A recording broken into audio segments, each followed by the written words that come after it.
Halo teman-teman semuanya, bullying itu merupakan salah satu tindak kejahatan sebenarnya dan bisa masuk ke ranah kriminal jika memang terlalu berlebihan, dan bullying itu sangat berdampak bagi korbannya. Nah, di sini aku Alan Helda Putra ingin menceritakan apa yang sebenarnya dirasakan sama orang yang terkena bullying.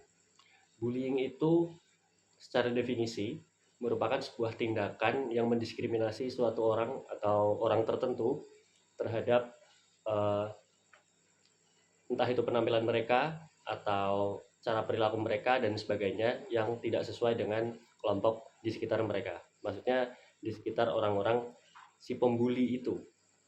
Oke.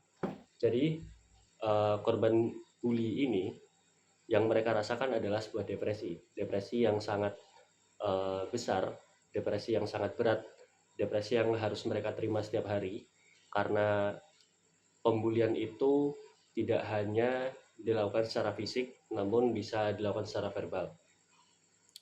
Pembulian juga itu dampaknya tidak main-main, mulai ya dari tadi yang saya sebutkan itu depresi dan bisa sampai ke bunuh diri bagi korbannya.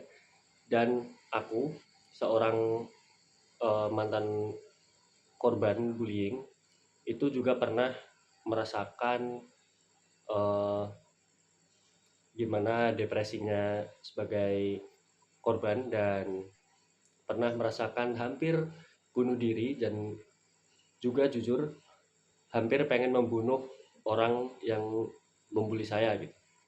Itu merupakan tindakan yang memang benar-benar tidak dipuji, baik niat saya untuk membunuh orang tersebut atau niat saya ingin bunuh diri. Namun sebesar itulah uh, depresi atau tekanan yang dirasakan oleh korban. Namun apakah bagi pelaku bullying itu uh, sebenarnya,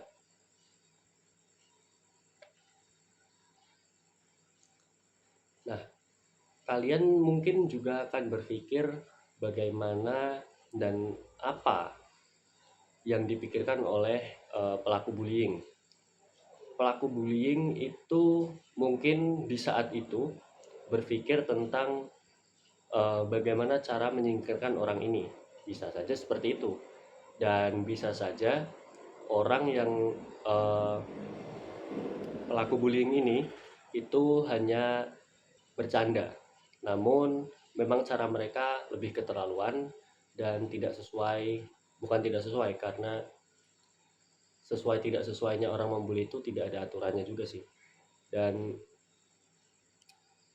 pelaku pembuli itu lebih sering melakukan uh, bullying verbal, seperti ngatain orang atau mungkin uh, menjelek-jelekan nama orang tua, mungkin seperti itu. Dan itu juga terjadi pada saya sendiri. Oke, kembali ke topik saya menjadi korban bullying. Itu terjadi saat saya masih duduk di bangku sekolah menengah pertama atau SMP.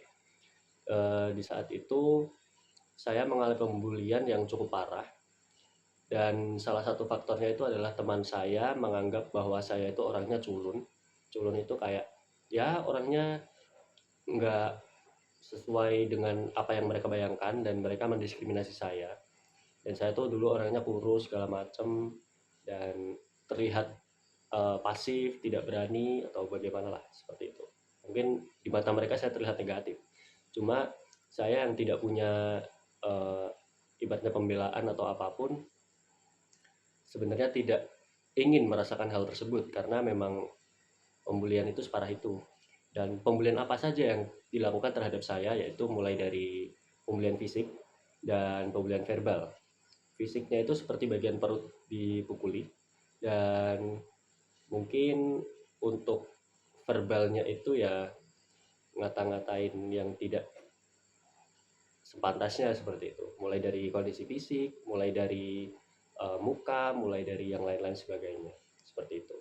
Dan salah satu, bukan salah satu, kejadian yang paling saya ingat saat SMP saat mengalami pembulian, yaitu bagian perut saya itu dipukuli karena orang yang membuli saya itu mengikuti sebuah perguruan silat seperti itu, dan dia menyalahgunakan ilmu yang mereka dapatkan, yang dia dapatkan dari perguruan tersebut.